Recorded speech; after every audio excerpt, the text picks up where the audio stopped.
9 पोलिसांना एकाच वेळी फाशीची शिक्षा सुनावली गेली. तर सगळीकडे ही न्यूज माहिती आहे सगळ्यांना, कोणाला माहिती नाही त्यांच्यासाठी व्हिडिओ बनवतोय.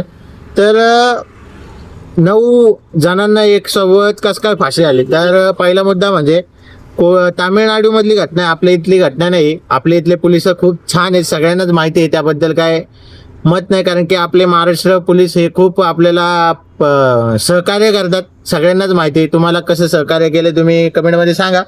आणि याचा विषय असा आहे का 6 वर्ष लागले ह्या केससाठी, या केसचा निकाल होण्यासाठी. आणि याच्यामध्ये विषय असा झाला का तामिळनाडूमध्ये यांचं दुकान होतं, जे होते पीडित होते ज्यांचा मृत्यू झाला त्यांचं दुकान होतं. त्यांनी कोविडमध्ये दुकान उघडलं, ते पण रात्रीच्या टायमाला, संध्याकाळचं असं काहीतरी होतं त्यांचं. तर तेव्हा पोलिसांनी बघितलं, पोलिसांनी त्यांना एवढं मारलं, म्हणजे त्यांना सोडायसाठी त्यांचा मुलगा गेला, त्याचं पण वय चांगलं म्हणजे होता, तो पण मोठा होता बऱ्यापैकी.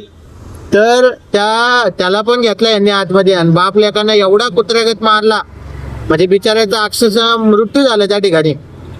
कोविडमधली घटना आहे, आता बाहेर आले. तर त्यांचं नाही ना म्हणता ना, म्हणजे आधी त्याच्या वडिलाचा मृत्यू झाला, नंतर त्याचा असं काहीतरी म्हणजे जवळपास दोघांचाही मृत्यू झाला.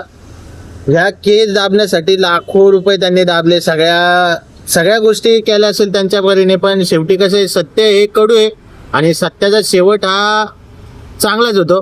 थोडा वेळ लागतो पण शेवटी आहे. पण 6 वर्ष लागले या गोष्टीला. विचार करा, फक्त एक दुकान खोललो कोविडमध्ये, त्यात पण असं काही नाही का दिवसा उघडलं वगैरे. सगळ्या न्यूज बघितल्या, त्यानंतर हा व्हिडिओ बघितलाय का त्याच्यामध्ये फक्त विषय असा झाला का स्वतःचं दुकान त्यांनी उघडलं, त्याच्यामुळे पोलिसांनी बघितलं आणि एवढं मारलं. आणि ही केस झाकणं, 9 पोलिसांना फाशी दिले आणि जवळजवळ 1,40,00,000 नुकसान भरपाई. पण आता फायदा काय? सो सिस्टीम अशी आहे, चुकीच्या माणसाच्या हातात कायदा किंवा पावर गेली तर त्याचा गैरवापर हा तेवढाच मोठ्या प्रमाणात होतो. त्याच्यामुळं काय तुमचं काय मत आहे या व्हिडिओमधनं तुम्ही सांगा. बाकी ही गोष्ट खूप चांगली झाली, चांगली याच्यासाठी झाली कारण की बिचारे ज्यांच्यावर अत्याचार झाला त्यांना कुठेतरी न्याय भेटला. आणि पहिली गोष्ट तर त्यांच्यासोबत असं व्हायला नव्हतं पाहिजे. पण विचार करा, 6 वर्ष लागले न्यायासाठी. बाकी तुमचं काय मत आहे कमेंटमध्ये सांगा.